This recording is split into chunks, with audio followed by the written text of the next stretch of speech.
大家好，歡迎翻到嚟 EP 151集嘅兵器廠街啦。咁啊，首先啦，都抱歉咧，就呢幾個禮拜都係比較忙碌嘅，咁所以咧出片嘅速度亦都係慢咗落嚟啦。都係喺阿仙奴咧，其實而家呢個階段咧，喺幾條戰線都失敗嘅情況之下咧，咁仍然係即係得翻聯賽啦，係為着嗰個第二名咧去到做一個競爭嘅啫。咁有個好快嘅一個咁樣嘅 round up 嘅 update 啦。咁至於其實對於阿仙奴嘅近況嚟講咧，咁我相信咧係香港嘅球迷咧都會好關注，就係嚟緊啦，7月31號咧對住熱刺嘅嗰場波啦，咁就啱啱係喺5月12號嘅時間就完成咗第一次公開嘅售票啦。咁再上個禮拜都有 AIA 嗰個抽飛嗰個嘅情況，咁啊都幾難買喎，都到入去都係剩翻2490咁樣嘅飛咁樣，即係各位球迷都可以分享下咧，你又搶唔搶到呢個嘅門飛啦？好啦，咁啊至於去翻咧今集其中一個主調啦，就係對完啦利物浦啦，甚至係巴黎啦，呢3場波啦，叫做係定斷咗咧呢一季咧，我哋叫做係已經賽季已完咁樣嘅狀態。咁但係其實咧，會唔會有唔少球迷都會咁樣覺得咧？好似我咁樣同樣嘅諗法，就係賽季已經係完啦咁樣。咁但係其實咧，喺我哋和咗利物浦之後咧，我哋仍然要去到爭個第二嘅。咁好在叫做曼城都失分，令到咧喺我哋嚟緊啦，仲有2場嘅英超嘅賽事咧，希望我哋下一場對住直接嘅對手紐卡素唔好輸先啦。而家我哋聯賽榜上面排第2啦，head 住紐卡素咧只有2分嘅啫。咁其實只要咧一輸嘅情況之下咧，直接咧將個第2名咧係拱手相讓俾對手嘅。而阿仙奴嘅近況其實最近5場都相當之差嘅，咁啊1勝3和啦，1負嘅，贏嗰場波咧係對住咧葉士域治嘅啫。快平翻啦，對住利物浦，我哋啱啱呢場英超嘅聯賽有唔少嘅球迷啦，本身覺得呢一場嘅比賽係可以咧，仍然去競爭一個聯賽第一嘅一場好重要嘅比賽嚟嘅。咁但係因為我哋都真係聯賽，我哋成日都失分嘅情況之下咧，令到呢場比賽已經係斷送咗懸念啦。我哋一早咧就已經係要列隊去到歡迎咧利物浦噶啦。今場波啦，所謂其實我哋控制住個形勢，咁但係一失波嘅情況之下，就已經係出現一個混亂嘅情況啦。係2分鐘之外咧就連失2球，咁而且呢2球波咧都係幾失望嘅，係幾肉酸嘅，都係今季唔係第一次啦。譬如沙利巴一路都好穩陣嘅，咁但係今季都唔係第一次咁樣犯錯啦。而基維奧咧都係嘅表現亦都係患得患失啦。我唔夠膽講佢係一路都係咁差，即係至少係有啲驚喜嘅表現嘅。今季裏邊咁，但係佢嘅唔穩定啦，亦都係帶嚟一個人嘅隱憂嘅。冇計，你踢防守球員咧就係咁樣，穩定性唔犯錯係好重要嘅。咁譬如呢2球嘅失波都係相當之令人失望啦。咁譬如第一球就係利物浦一個攻勢啦，界外球之後再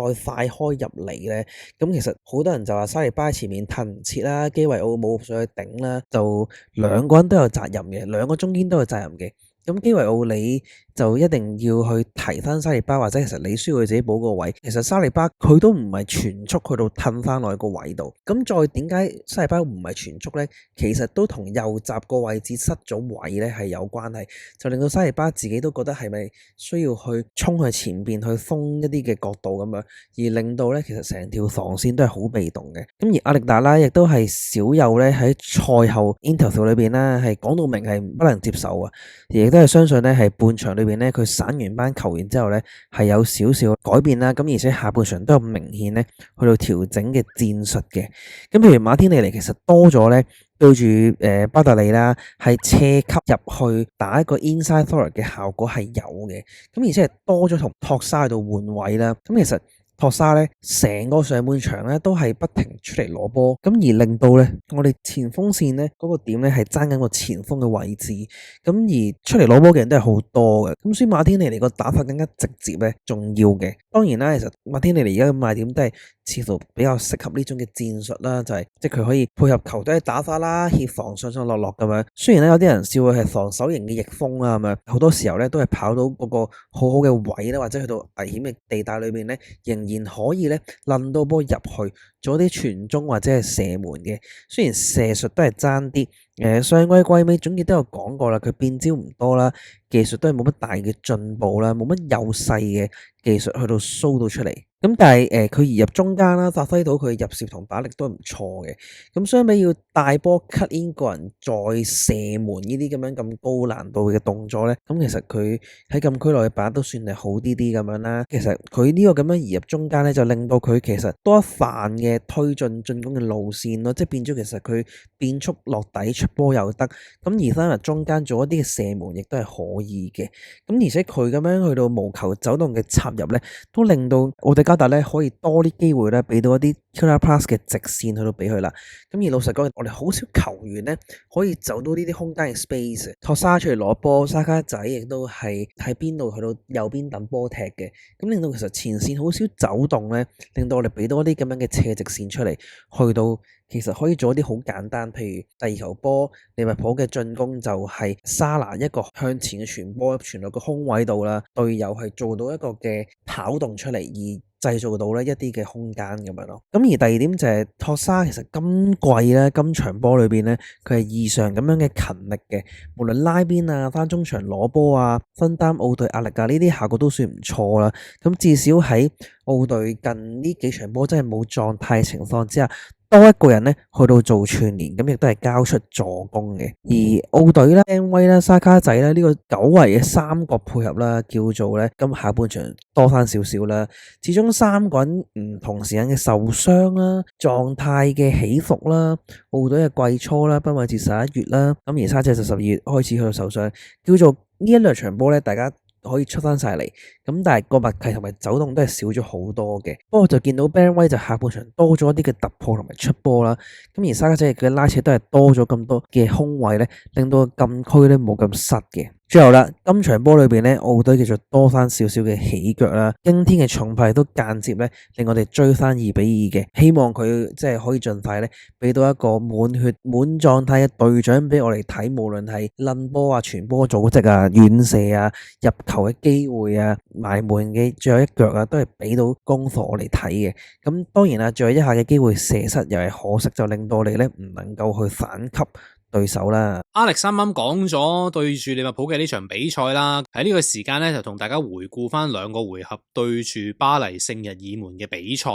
咁我估都過咗一段時間啦，喺我哋出片嘅時候，唔知球迷嘅心情咧平復翻啲未啦？今屆叫做其中一場最關鍵嘅賽事啦，喺上一個禮拜3嘅呢個時候，其實我估球迷有唔少都瞓唔着啊，期盼球隊真係有機會可以殺到入去呢個歐聯嘅決賽。我哋相距上一次入到呢一項嘅決賽咧，已經係19年前噶啦。咁嗰陣時06年我哋係同巴塞啦嘅比拼裏邊咧，最終係失諸交臂，被對手反勝啦。咁結果咧喺今次兩隊波不約而同啊，亦都喺4強被對手咧係踢得出局噶。同大家先回顧下呢一場波嘅一啲嘅數據啦。其實阿仙奴咧喺呢一場波，姑勿論嘅結果係點樣都好，其實我哋嘅 XG 啊係有 3.14 噶。咁亦都係整個歐聯嘅比賽裏邊咧，今屆面對住 PSG 咧，喺佢哋身上咧攞到最高嘅預期入球數值嘅，而且呢一場波啦，19次嘅射門啦，亦都係佢哋啦，自從2016年啦面對住巴塞嗰場波被射咗20腳波之後咧，第2最多啦。咁所以如果純粹從數字或者一啲客觀嘅數據分析咧，睇嚟我哋又唔係咁差嘅啫，都有另一個數據啦，就係亞洲自從喺4月份開始之後咧，冇一隊英超嘅球隊咁失多過一啲嘅波啦，係 from 呢啲 set piece 嘅，唔包括一啲12碼啦。亞仙奴咧係有5個，咁連埋葉少力治啦，可以話叫英超最底嘅。咁點解會將呢個數據連埋落嚟歐聯去講咧？其實大家有留意下我哋今屆或者其實呢2季幾一路以嚟開始練成嘅呢個入球嘅方式。憑藉住死球啦、角球啦等等啦，甚至乎今屆開發埋呢一個嘅直射罰球等等啦。咁但係其實原來一啲嘅數字靜地咧，亦都係提高咗，就係講緊呢一啲叫做死球上面嘅失波。對巴黎嘅失波咧，其實亦都係咧因為一個死球出到翻嚟啦，咁結果喺門前俾呢個法比安雷斯控定咧，避過咗馬天尼尼嘅窩里抽射咧而造成嘅。咁其實可以睇得到，阿仙奴咧今屆雖然話好多次將個鏡頭咧放咗落去我哋死球嘅教練裏邊咧，咁但係其實似乎喺進攻端上面係有輸出啦，哪怕近排係差咗嘅，咁但係防守上面咧，我哋嘅失波突然之間提升咗，咁呢樣嘢會唔會亦都係俾咗啲嘅警號我哋咧？咁而且啦，6.9個失波啦，譬如100個對手裏邊嘅 set piece 啦，其實亦都係英超裏邊最差㗎吓，咁啊真係喺季初咧都冇諗過，如果我哋講緊入波係最多，即係死球入波最多嘅情況底下咧，嚟到近排竟然喺失波方面咧，死球我哋都係排最高，咁所以呢樣嘢都的而且確係比較另類啊。咁另外亦都呢個數字啦，大家見到啦，其實今次咧4強裏邊咧一啲入球嘅數值對比翻呢個 expected goals，咁啱啱所講過啦，我哋其實兩場波面對住 PSG 咧係唔單止3.18嘅 total 兩場加埋有成4.77添嘅。咁但係點解最終我哋係成為唯一一隊負數係負咗成3點幾嘅咧？咁除咗我哋嘅把握力係令人詬病啦，或者根本都冇射中門框嘅情況底下咧，對方嘅門將當拿路馬啦，亦都可以話係呢兩場波裏邊咧當仁不讓嘅呢個 MVP 啦。基本上咧救咗9次嘅射門啦 shot on target 啦，而且8個嘅撲救咧係令到阿仙奴咧冇辦法能夠可以再行多一步。咁起碼有幾下嘅射門，包括托沙特嘅射門啦，首回合啦，馬天嘅射門啦，去到呢一輪次回合啦。馬天奧隊喺開波初段嘅射門，亦都係紛紛俾佢擋出啦。下半場沙卡次絕佳嘅機會啦，亦都係望住個死角去啦，但亦都俾呢個當拿魯馬咧係救到嘅。最終呢兩場波只係失咗1球嘅啫，而嗰個波咧坦白講亦都係巴黎嗰啲嘅守衛跌跌撞撞，有啲嘅混亂情況底下咧，最終先至能夠射破咗佢十指關。可見咧，真係你要入到去波，又或者上個回合。上一個對手皇馬都係噶啦，你要入古圖爾斯咧，你唔靠啲死球啦，基本上係好難射得穿佢嘅大門嘅。兩個回合計埋嚟，對方其實巴黎咧都唔夠3個嘅 expected goal，但係結果對方入咗3球，而我哋加埋有成4.7幾咧，但最終咧只係入咗1個波，而且係極具幸運成分嘅。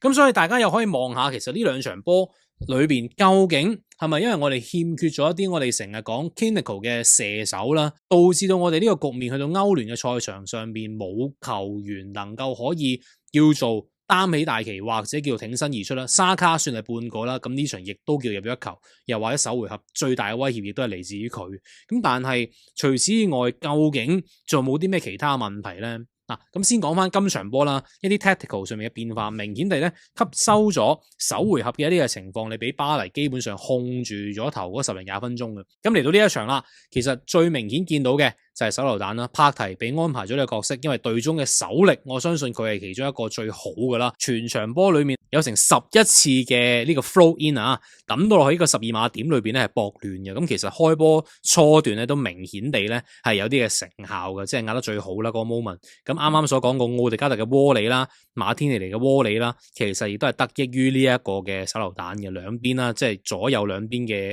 界外球啦抌出嚟。咁大家望翻呢個數據亦都係非常之明顯睇到啦。我哋今屆咧喺成個歐聯嘅賽場上邊啦，加埋嚟都得嗰26次嘅 throw in 啦 ，expected goal 咧係0.4，我相信呢兩球都佔咗唔少喺入邊噶啦。咁但係14場嘅歐聯賽事裏邊咧，喺呢一場我哋都已經有11下嘅 throw in，即係加埋嚟差唔多接近一半。咁可見呢一場波嘅戰術好明顯地咧，亦都係擺咗喺呢個位置噶。咁另外啦，其實去到下半場階段咧，你見到無論帕提咧，即係我唔知究竟係可能都抌得太多啊，或者俾巴黎都開始洞悉到呢個情況咧，其實攞到個威脅都唔係太過有效嘅。咁變咗大阿達仍然係繼續堅持呢個做法啦，咁冇問題嘅，結果亦都真係攞唔到任何嘅入球啦。第二樣嘢咧就係多啲起腳啊，即係禁區頂裏邊有冇咧？我覺得還好嘅，叫做啦，有一啲機會抌到埋佢，有就射咗先咯。咁呢啲亦都係令到今場波總算可以快啲獲得啲嘅機會。咁但係有一下，其實我覺得奧隊亦都係有啲猶豫，有啲拖沓嘅。其實喺聯賽都唔係未試過對搬馬嗰場波啊，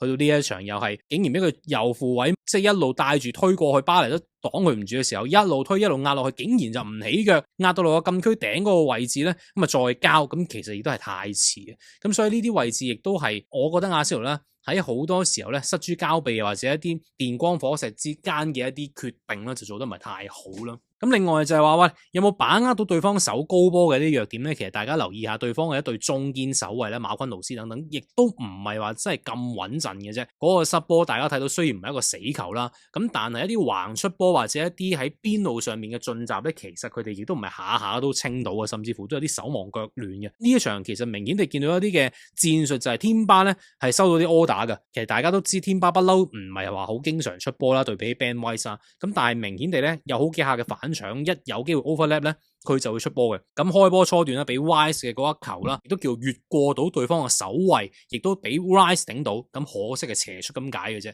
咁雖然你話佢啲出波本身就唔係話特別準成啦，又或者叫做以一啲 crossing 見稱嘅球員啦，咁但係叫做阿迪達呢一場波明顯用翻一啲比較基本或者叫做最傳統嘅方式啦。除咗收彈之外，就係出波。咁希望佢炸翻對方嘅呢個嘅防線，尤其是即係美連奴呢場波，亦都可以打翻個中鋒嘅角色啦，帕提翻翻嚟啦。咁可以的話，就盡量去爭取啦。咁所以你見擺翻美連奴喺前面咧，有兩三下其實佢都叫頂到噶。咁個攻門係有嘅，可惜就唔算太具威脅啦。咁畢竟大家而家都越嚟越熟悉阿仙奴嘅套路，即係你前面都冇支點噶啦，係得佢識頂波嘅啫。咁結果美連奴叫做頂到，但係其實實際產生嘅威脅咧就唔算好大嘅。咁另外啦，都想講翻即係 MLS 啊，呢一場波可以話真真正正上咗一課啦。你全場波被打荷包3次啦，呢啲強強對話嘅情況底下咧，絕對要小心嘅。即係你知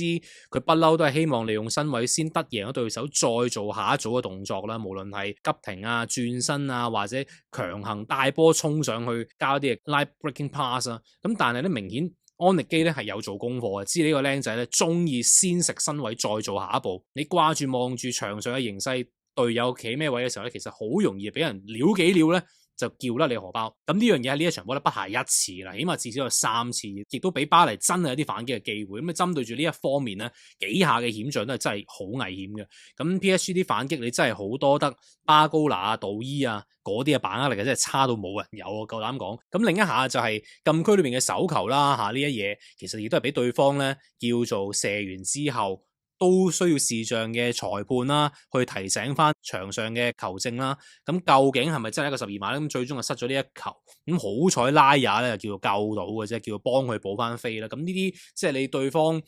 射門，你扯戰扯退嘅時候，對手要記得守翻埋喺後邊咧。咁呢啲位置作為一個年輕球員，咁絕對又係交緊功課嘅時候咯。咁呢啲防守嘅大忌咧，切記就要留心啦。即係講咗咁耐啦，有數據啊、戰術上面嘅變化啊，或者呢一場波某啲球員嘅嘢啦。咁究竟其實我哋係咪兩輪裏邊加埋就係輸 finishing 或者係冇一個 so call 正宗嘅9號咧？咁你睇 data 絕對係嘅，即係啲 XG 啊，或者其實我哋獲得嘅數字上面亦都係比對方優勝啦。咁但係呢個係一直以嚟嘅問題，咁問題亦都斷唔係淨係得 finishing 呢個問題嘅。呢一樣嘢我哋喺有機會啦，即係喺賽季總結嘅時候再同大家講多啲啦。咁另一方面啦，其實你 PSG 係咪究竟係用一個正宗嘅射手？佢冇啊，佢正宗嗰個射手呢個甘卡奧拉莫斯其實亦都係踢後備啦，佢出場嘅時間亦都係好少添，但係人哋前一場出到嚟爭啲同隊友嘅配合都可以射穿我哋啦，有一下亦都係夾硬射門，亦都係令到我哋後場咧係風聲鶴唳啦。巴黎最尾即係講首回合最尾嗰2下射門咯，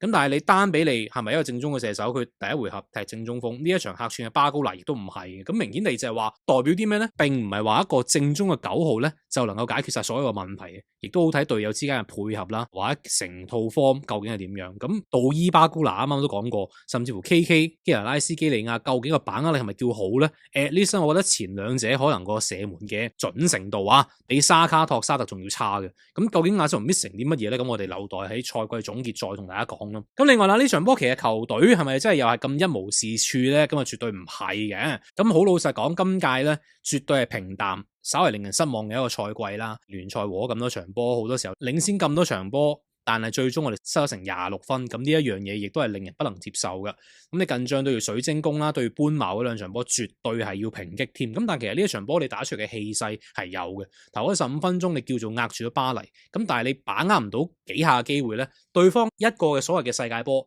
咁就已經收死你。呢亦都係可以話球場上嘅一來一回啦。咁所以係咪一下子就要完全推倒今場波個努力或者戰術上面嘅配合咧？我又覺得有少少矯枉過正嘅，即係是其是非其非。咁有啲位如果譬如話當開波真係俾你3分鐘或者4分鐘嗰幾下嘅射門已經係追翻1-1嘅，咁成個形勢又未必係咁樣嘅。咁當然即係又係牽涉到啦，即係你把握唔到人哋就可以把握得到咯。一啲半餐屎左腳發俾安雷斯咁都可以抽得入。咁你亦都冇說話好講，即係 tactical 上面，我覺得叫做成功嘅氣勢打咗出嚟嘅，雖然只係維持15分鐘啦，咁你去到16分鐘左右，你 PSG 先至叫做可以喺我哋半場控到波，好聽啲就係叫巴黎睇住你嚟食啦。咁但其實頭15分鐘佢哋亦都真係冇辦法去駕馭到我哋嘅呢啲嘅配合嘅，有時就係咁噶啦，對方只有零星嘅機會做 counter 就已經令到我哋嘅後防變得好混亂同埋爭啲失波，咁呢啲就係問題咯。你條高壓嘅防線，你企位企得咁出啦，咁但係你一啲嘅 transition 嘅時候，你亦都冇足夠嘅球員可以出得翻嚟嘅時候，咁呢個反而似乎係個 set up 或者係我哋對波嘅問題。架構上面嘅問題啦，應該係要 blame 呢一啲嘅 mistake 或者啲 transition 做得唔好嘅位置，而唔係覺得球隊只係打出15分鐘好波之類。好老實講，如果一場波只係能夠打出15分鐘好波，但能夠贏到波嘅話，我相信球迷又並唔係咁嘅聲音嘅。咁當然啦，下半場你唔太谷得起，亦都或多或少去 blame 翻阿迪達點解即係近仗嘅流放令到球員嗰個嘅體力下半場明顯係跌得好勁嘅。即係你睇 Rice 食咗張黃牌又好啦，或者佢搶到杆都好啦，基本上食完牌之後，你活躍嘅程度或者 cover 嘅位置咧，亦都係冇平時咁高嘅，甚至乎嗰場波之後咧，亦都係有少少拉傷咗 hamstring 啦。咁呢個反而就係值得去 blame 嘅地方，就係點解有啲嘅主力球員就係用到盡，唔係話去 blame 點解每場波都要出啲主力。而係究竟點解咁多球員都會傷呢個位啊？你今屆有夏佛斯，你有加比爾，你有沙卡仔，甚至乎一路積住傷嘅 Ben White，咁今屆頂唔順啦，要做手術啦。O 隊走緊呢一個嘅情況噶，今屆係打得差噶啦，係抵俾人話嘅。咁但係大家都要留意，佢亦都係真係有傷在身，可能去到季尾先可以做翻個手術。咁呢個就唔再講太多啦。咁所以啦，即係個 bench 你大家又去諗下啦。今屆搞咗幾季叫做多咗好多唔同嘅球員啊，新增高、佐真奴耶穌仔啊，甚至乎今屆美連奴、卡拉費奧利亦都係好有足夠實力去作為一個輪換嘅球員啦。咁但係你搞咗幾季之後咧，你會發覺冇乜改變戰局嘅能力嘅，我哋嘅球員暫時仍然係你望話喂阿迪達。位換位戰術上面咁當然有問題啦，咁但係你能夠可以再換到啲咩人呢？歐聯你都係要擺翻幾個小將去攝住啲位去頂住先，咁變相其實整體上面嘅戰力咧，我哋冇叫啲 so called X factor 噶。even 你話傷咗 Kai 傷咗耶穌，咁耶穌算半個啦，係嘛？咁但係你知佢都係比較飄忽嘅，亦都係經常受傷嘅。Kai 作用係非常巨大嘅，但係佢亦都唔係一個 X factor 啦，佢踢波都係明買明賣噶啦，大家知佢係做乜嘅。咁所以即係今屆反而佢要諗好多就係點樣能夠增添一啲球員咧，甚至係可以俾到足夠嘅輪替，即使換咗某1、2、3個位置咧，仍然會影響到成隊波嘅發揮，又或者更加直接啲講，有冇一啲更加升級嘅球員能夠嚟到球隊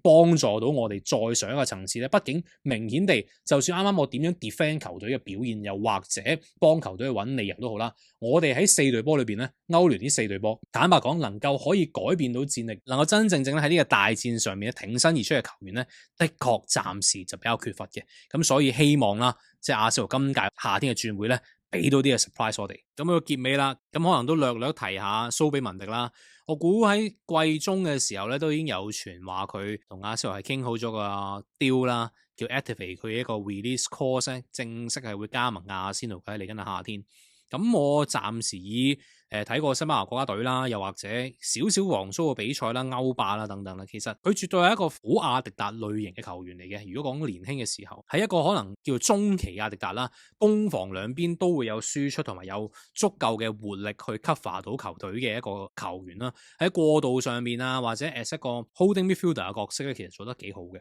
咁但係你話係咪一個真真正正喺短時間或者即刻 make 到啲 impact 咧？我覺得仲要睇多陣，要直接去 replace 柏提嘅踢法或者叫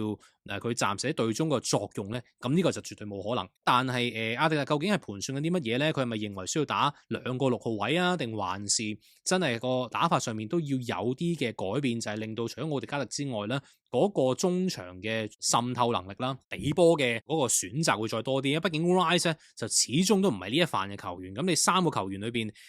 Party 佢本身係有呢個能力。咁但始終隨住佢年紀嘅漸大啦，佢畢竟亦都係一個攞住波慢慢睇去交嘅球員啦。咁你蘇比文迪始終個活力上點都比佢好少少嘅。咁會唔會話個戰術上面個 context 會有啲唔同咧？咁呢個就要再睇落去啦。咁但係暫時我都幾認同一樣嘢，佢係咪一嚟到可以即刻擔任呢個正選，又或者俾到阿仙奴一個質量上面嘅提高咧？似乎我唔係覺得一個非常之明顯嘅信號嘅。咁但係當然啦，呢個級別嘅球員絕對係需要嘅，畢竟你助仔都幾乎係等於官宣離開球隊噶啦。咁中場上邊你帕提都未正式續約啦，呢一個嘅補強咧，亦都可以算係提早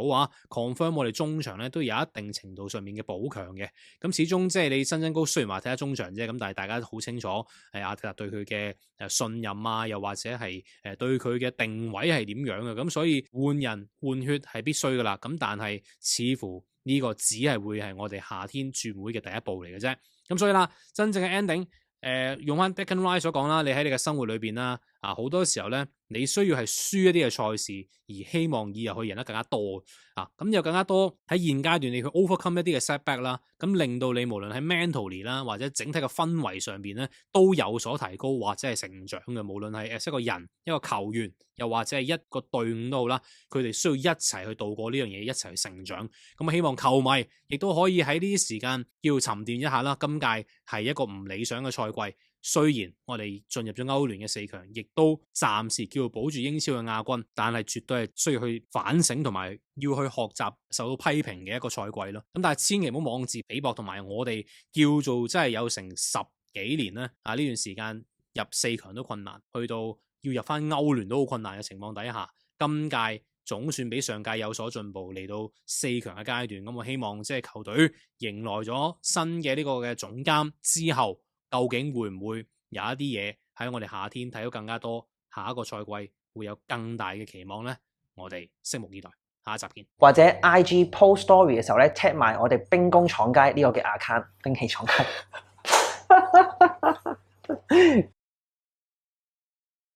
，tag 埋我哋咧兵器廠街嘅 account，咁我哋就會見到你嘅收藏噶啦。